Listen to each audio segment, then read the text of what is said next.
Hello guys, এই দেখো এখন বাজে 6:45। আমার মেয়ে বলছে এখন ঘুরতে যাবে। তোমরাই বলো শীতের মধ্যে ওকে কী করে বের করবো।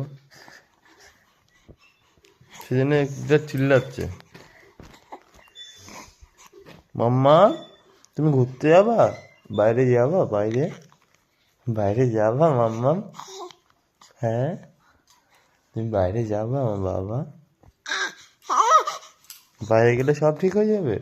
বাইরে ঠান্ডা যে বাবা, বাইরে ঠান্ডা না? তুমি জানো না বাইরে ঠান্ডা? তাহলে তুমি তো জানো তোমার ঠান্ডা লাগবে না, তাহলে কান্না করে নাকি কেউ?